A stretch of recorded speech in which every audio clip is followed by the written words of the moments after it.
What is up? What is up, y'all? Check this out. Diddy face went pale when Dawn Richard took the stand. Dawn is one of the girls that was in a group with him, and he did all kinds of stuff to her too. Y'all think it's just Cassie, and oh, she liked it too, huh? Man, I went to a video, a channel, and they were saying Cassie liked it. Cassie got that bag. She just want more money and all this stuff. I'm like, how in the world? Don't nobody, I don't care what anybody say, man. It's very, very, very, very few people on this earth that want to be used the bathroom on, peed on, and peed in their mouth. I wouldn't even want to kiss somebody, girlfriend, wife, that I know they had urine in their mouth. It could have been 10 years ago. I ain't trying, no thank you. I ain't know you roll like that. I don't even want you to speak to me no more. Cause I don't want to smell, so hey, y'all hit that subscribe button, hit that bell. This is my last day in the Philippines, y'all. I'm going back home. I miss my studio. I can't say that too loud cause my boo-boo behind me. They're like, honey, you don't want to be with me? Yeah, but I miss my recording studio, that's all. Hey, y'all hit that subscribe button, hit that bell. Let's check this bad boy. Diddy's ex wrapped up her testimony today after 4 grueling days on the stand. That's 𝗟𝗢𝗡𝗞𝗦, who's 9 months pregnant, leaving her home and heading to federal court today. The defense hit her hard during cross-examination, asking her about a stint in rehab for PTSD. Yo, he was used to running the show. In the studio, in the boardroom, even in the club, Diddy was always the one in charge. But on that day, in that cold, stiff federal courtroom, Sean Diddy Combs lost control of his own face. It wasn't the lights, it wasn't the judge, it was her. When Dawn Richard walked through them double doors, not just a name from his past, she was bad boy royalty. She was close enough to see what he ain't never want the world to know. She stepped in like a ghost from another chapter, took the stand, raised her right hand, swore to tell the truth. And man, something in Diddy's whole vibe shifted. His face, blank at first, then pale, like he's seen a ghost that remembered everything. No cameras allowed, but everybody in that courtroom caught the energy. You could feel it in your chest. Jurors leaned in, lawyers stiffened up. Diddy locked eyes with Dawn and didn't blink for 10 seconds straight. See, this wasn't the first witness, but it was the first time that man looked scared. She hadn't even said a word yet. Prosecutors stood up real calm, like they'd been waiting for this play. Miss Richard, you were affiliated with Bad Boy Records from 2004 to 2011, correct? Dawn nodded. That's correct. And during that time, you witnessed things involving the defendant, Mr. Combs? Another nod. Slower, heavier. And then, the whole courtroom held its breath. But to really understand why that moment hit Diddy so hard, you gotta rewind to earlier that day, before Dawn even hit the courtroom, before the testimony, before the oath, because by then, Homeland Security had already opened the gates. Room 2115 at the Park Hyatt had already been breached, and what they found behind that luxury suite door, that's the part that set the whole thing on fire. We know now that she called herself Cece for Cassie Combs. When a federal agent exposed the secrets hidden behind the gold-trimmed door of Diddy's luxury suite at the Park Hyatt Hotel. For most of his career, Diddy moved through rooms like a king. Before Dawn Richard even stepped foot in that courtroom, the feds had already cracked open a piece of Diddy's world he thought was locked up tight. 2025, day 5 of the trial. No more whispers, no more rumors. The government brought in a witness that flipped the energy in the room real quick. A special agent from Homeland Security. Dude walked in looking calm, clean, like he ain't never lost a chess match.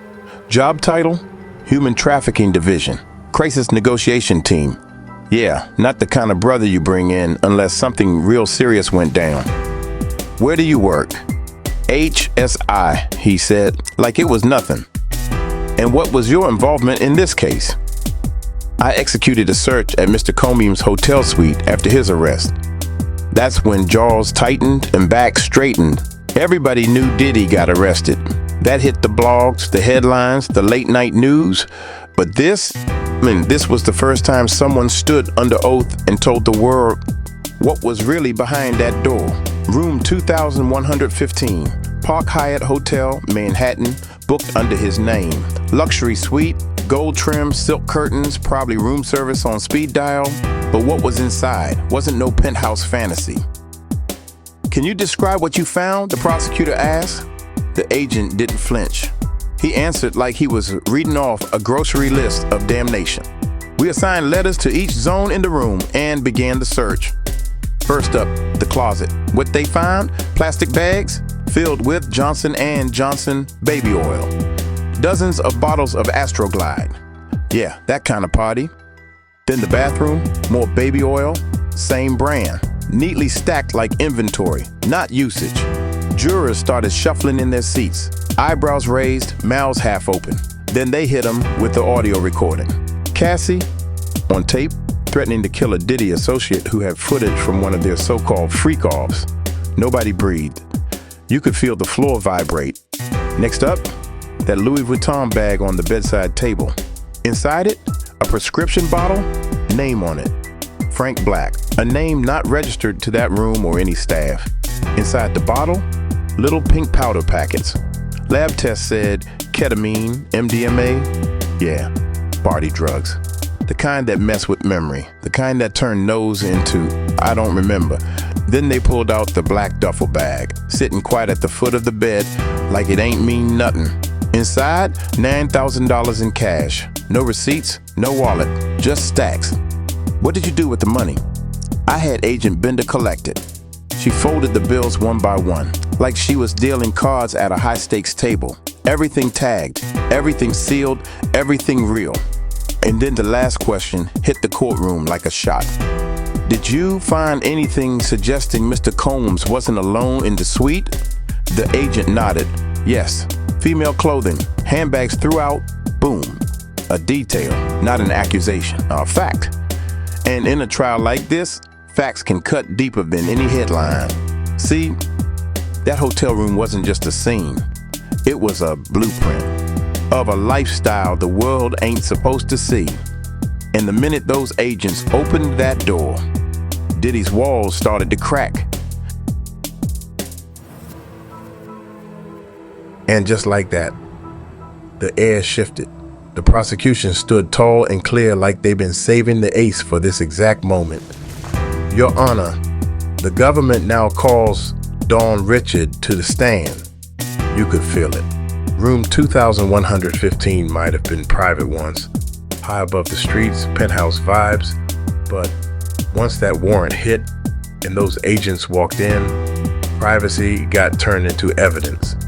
Now it was time to match that evidence with a voice. And Dawn, she ain't walk in like no victim. She ain't storm in either. She walked in with her head high. Not out of defiance, but survival.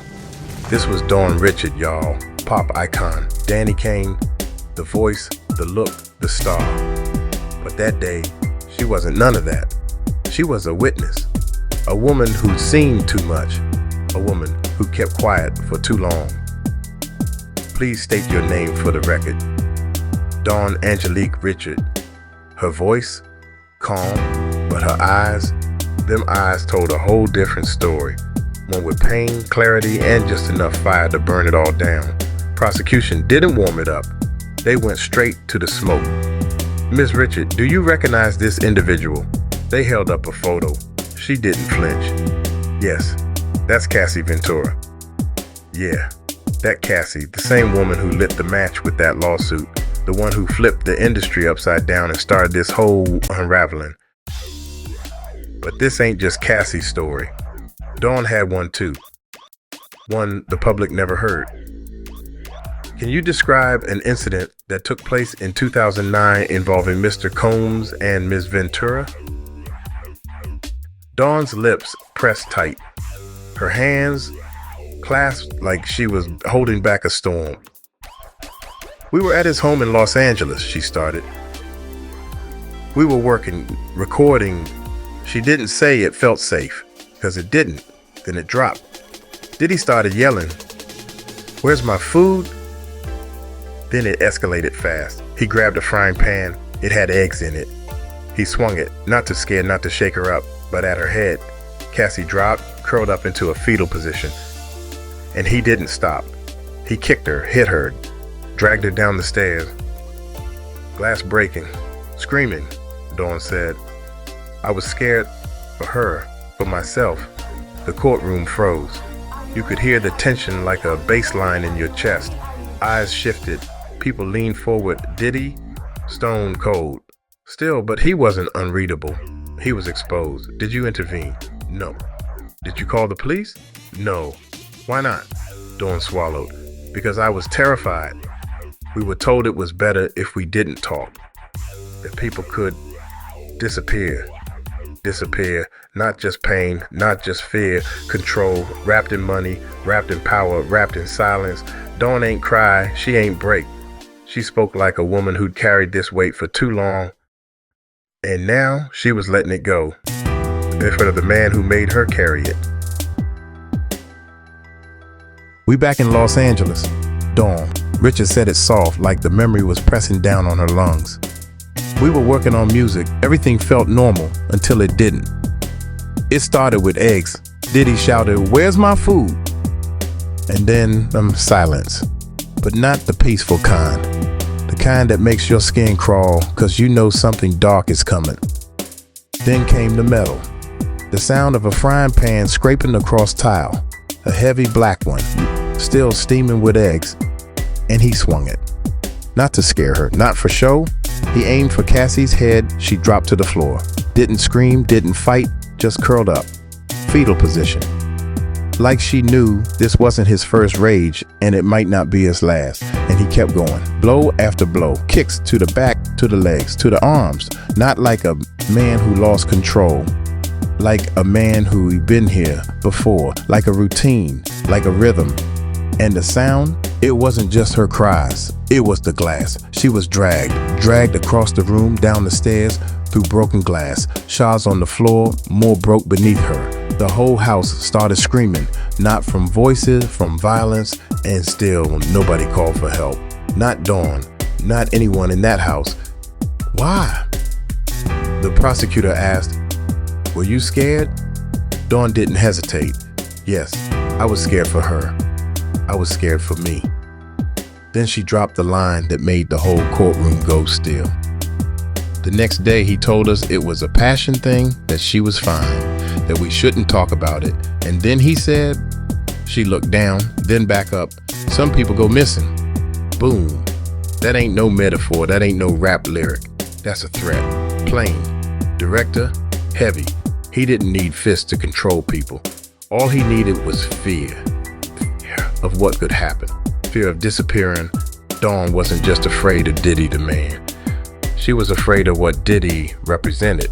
That level of power, that level of control, where silence ain't just expected, it's survival.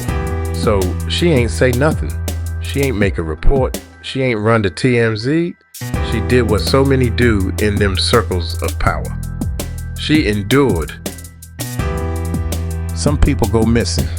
Let that sink in. That ain't just a warning. That's a promise dipped in fear and delivered cold. Dawn Richard didn't need to explain it.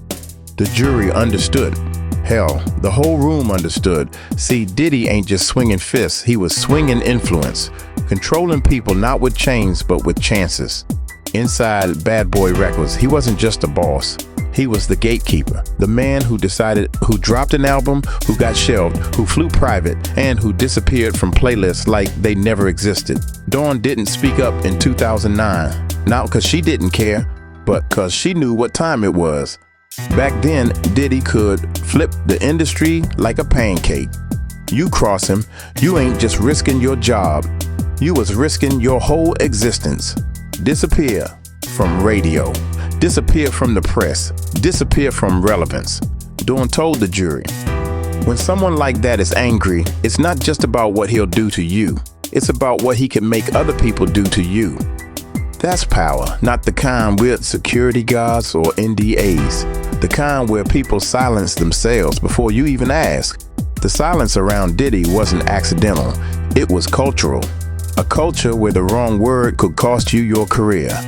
Where loyalty meant never speaking, even when your soul begged you to. So Dawn stayed silent. She did what so many do in systems built like fortresses. She internalized it, justified it, told herself it wasn't that bad. He told her she was fine. He said it was just a fight, a passionate moment. And for a long time, Dawn believed it. Or maybe she just needed to. But every time she looked back on that night, it played in her mind like a broken record. The frying pan, the dragging, the silence after. Still, she said nothing. Then came the lawsuit, Cassie's lawsuit, the one that brought it all back.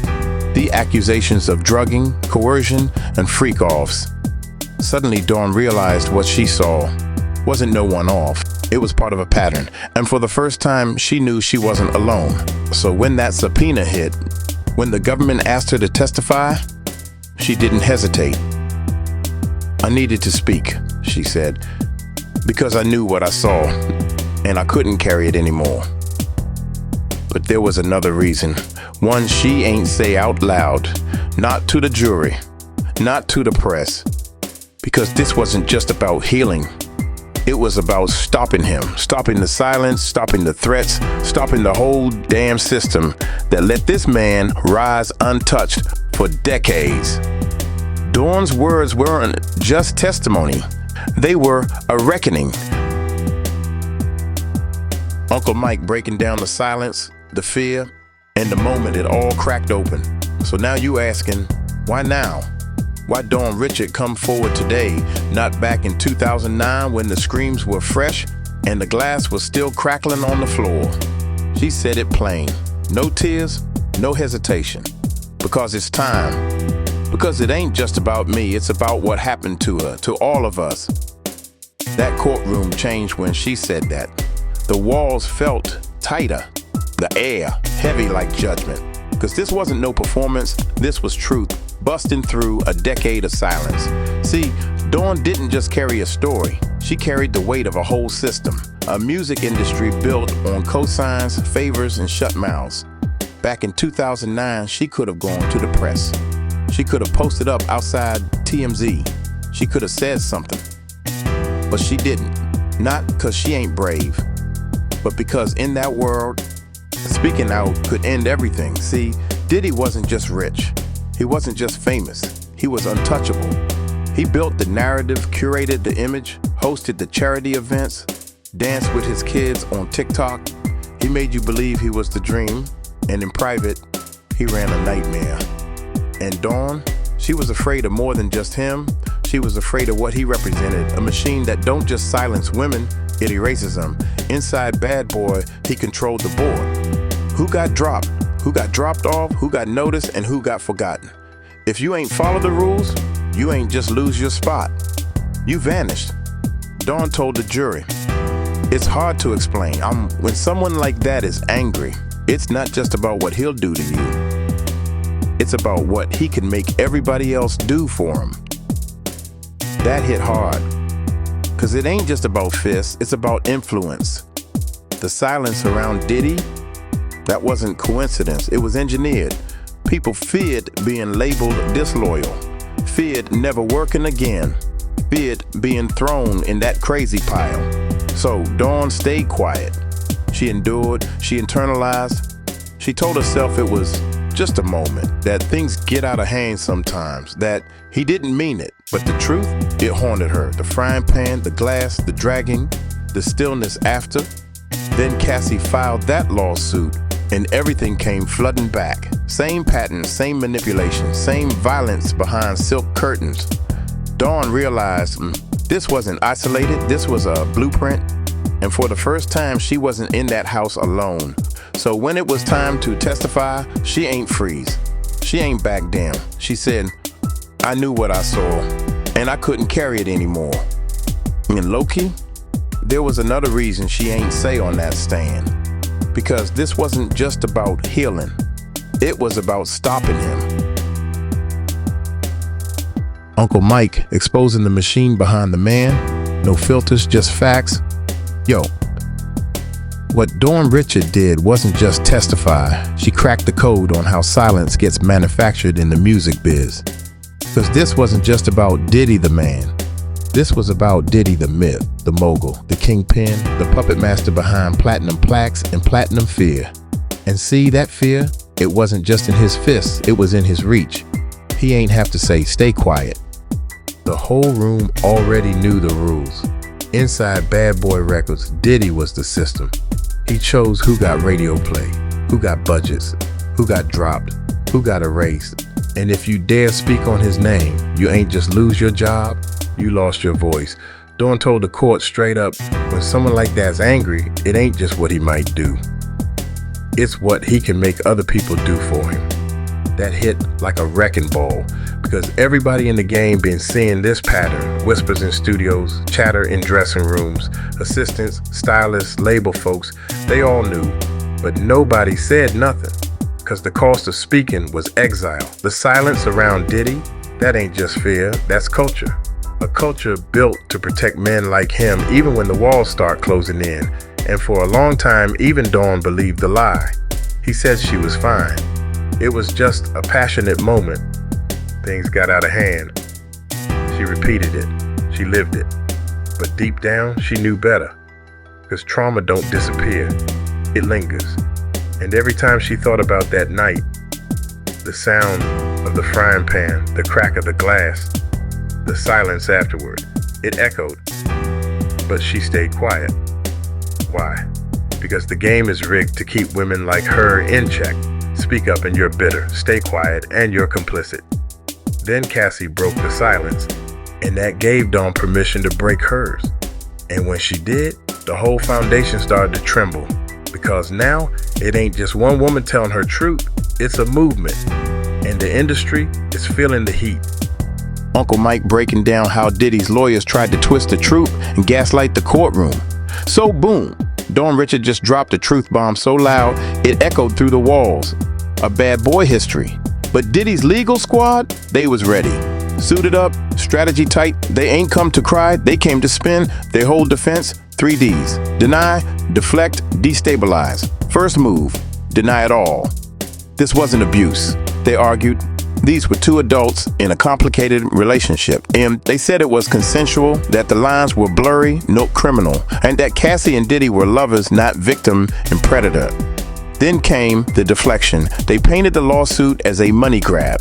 Said Cassie came forward now because of the bag, not the truth. That if there was real trauma, it wouldn't come with a settlement. They tried to paint Dawn as bitter. Someone turned on the man who helped her career. Somebody out of the spotlight trying to crawl back in with drama. But here's where the courtroom ain't buy it. Because trauma? Yeah, it can confuse details. But it don't invent the sound of glass shattering. It don't invent a frying pan to the head. It don't invent blood on luxury tiles and threats like some people go missing. See, the defense was fighting a battle in the courtroom. But they was losing the war outside. Because while they was trying to poke holes in Dawn's truth, the public got louder. Former assistants started speaking out. Old security guards, industry folks who've been whispering for years finally started talking. The stuff that used to get buried in NDA contracts, now it's spilling out on the timelines. And that's what Diddy's team feared more than anything. Because this ain't just about beating one case, it's about holding back a flood. They tried to remind folks of his resume. He gave you Biggie. He launched Legends, the Grammys, the Revolt Network. His kids, they showed charity events, smiling photos, family man angles. But yo, none of that hit the same anymore. Because right now, nobody was asking about the hits. They was asking about the harm. And every hour Dawn's words echoed through the courtroom. That slick mogul image, it cracked. Peace. Buy peace. This ain't no bad breakup story. This was looking like a pattern, a dark one, wrapped in wealth, backed by silence, fueled by fear. And the more his team tried to sanitize it, the more the world started seeing it for what it really was. Uncle Mike closing it out, the empire, the silence, and the storm that's just getting started. Yo, what we witnessing right now, this ain't just a trial. It's a straight up unmasking. For years, the name Sean Diddy Combs was a brand, a dream, a flex. He built empires out of thin air, sold champagne, cologne, and the blueprint of success. He was the man you couldn't touch, the mogul who danced through scandals, glided through lawsuits, and made the world believe he was bulletproof. But power, it don't erase truth, it just delays it. And that delay, it's over. Dawn Richard ain't come to entertain. She came to liberate the truth. She ain't cry, she ain't fold. She ain't break down for sympathy. She just told it straight. And what she told, it wasn't just about Cassie. It was about a culture, a machine built on fear and silence and control. A system that don't just protect the powerful, it feeds them. And when she finished, she ain't asked for applause. She ain't looked for forgiveness. She just looked forward. 'Cause now, the truth ain't hers to carry alone no more. Outside that courthouse, the world erupted. Dawn Richards started trending, not because she dropped an album, but because she dropped the truth. People felt that. They saw themselves in her. Fans, survivors, industry vets, all of them finally seeing what was buried behind the flashbulbs and platinum plaques. Hashtags lit up, number I stand with Dawn, number justice for Cassie, number surviving. Diddy news outlets scrambled. Bloggers switched tones. Comment sections turned into confessionals. Some folks were shocked, others were furious that they ever supported him. And a few, they still couldn't believe it. How could the man who danced with his kids, who preached black excellence, who partied with presidents, now be at the center of a case this dark? But inside that courtroom, none of that mattered. Because Diddy's lawyers could deny, they could distract, they could paint pretty pictures of philanthropy and success, but they couldn't undo what had already been said or what had already been felt. See, the verdict, it ain't in yet. Not legally, not publicly, but something's already broken. His legacy, it's cracking. His empire, under inspection. His face, yeah. It told the story before the words even left Dawn's mouth. The moment she walked in that courtroom, he knew. He couldn't control the narrative no more. He couldn't buy silence. Couldn't shift the blame, couldn't spin the truth. And that's where real power begins to end. So now we wait for the next testimony, for the next revelation, for the next woman to raise her hand and say, yes, I was there too. Until then, all eyes on the courthouse and all ears still ringing with what Dawn Richard dared to say out loud. Uncle Mike bringing that real courtroom heat. 8. So boom, room 2115 wasn't just searched, it was dissected. Every corner, every cabinet, every crevice was part of the Fed's playbook. See, the agents ain't walking blind. They move like surgeons, not soldiers. Each section of that luxury suite, labeled ABC like a damn crime scene grid, they weren't just looking for evidence, they were documenting a whole lifestyle. First stop, the closet. Now, most closets got shoes, maybe a few designer jackets, but behind the velvet hangers and Dior labels, they found bags, plastic bags stuffed with baby oil. Not one, not two, multiple, all Johnson & Johnson, all sealed. Not a setup for a spa day, more like inventory for a freak show. Next to that, Astroglide, bottles on bottles, still wrapped. Didn't look used, looked stocked. Then came the bathroom shelves. Same story. Duplicates stacked like supplies. Agents paused, took photos, logged every damn item. Form 651. Filled out line by line. And then came the moment. The moment everybody in that courtroom would never forget. The Louis Vuitton bag, sitting there like an accessory on flex. But inside, not cologne, not sunglasses, a prescription bottle, labeled Frank Black, a name that ain't show up on any hotel registry. Inside that bottle, neatly folded pink powder packets, Lab didn't play no games. Ketamine and MDMA, street names, Special K, Molly, both known for one thing, control. Mess with your memory, numb your senses, make you forget who you are, where you at, and what you don't want to do. Then came the black duffel near the foot of the bed. Looked regular, looked innocent. But when Agent Bender opened it, cash, $9,000, stacked like a dealer's deck. No receipts, no labels, just hush money vibes. They unfolded each bill slow, let the jurors see it, feel it. Every piece of that suite painted a picture. And the prosecution? They ain't yell, they ain't posture. They just let the evidence talk, and best believe it spoke loud. Then came the final question. Did anything in the room suggest Mr. Combs was alone? Agent didn't hesitate. Number. There were female clothes and handbags all through the suite. That answer didn't accuse, it confirmed. Confirmed that what was going down in that room wasn't private no more, it was intimate, it was strategic, and it was in the hands of the government now. That's when the silence hit the room like thunder. Ain't no whispers, no coughs, just a whole jury leaning in, listening with their eyes now. And guess what? Dawn Richard hadn't even opened her mouth yet, but she was next. And Diddy, he was already slumped in that seat, cause he knew she ain't come to save him. So here we are. The courtroom doors might be closing for the day, but this story, this storm, it ain't even halfway done. Because what Dawn Richard did, that was more than testimony. That was a takedown of silence. A woman standing to 10 feet from a man who once held her whole career in his hands, who is saying, you don't get to own my voice no more. That hit different. See, it ain't just about Diddy. It's about every system that protects men like him. It's about the fame that blinds us, the silence that protects them, and the fear that keeps everybody else in line. But now, the fear is starting to fade. And the truth? It's loud. You felt that? Good. Because this ain't just about watching. This about waking up. So to everybody out there, the fans, the followers, the folks just scrolling by, ask yourself, what else been going on behind closed doors? Who else got stories they too scared to tell? And to every survivor who been holding it in, you ain't alone, not no more.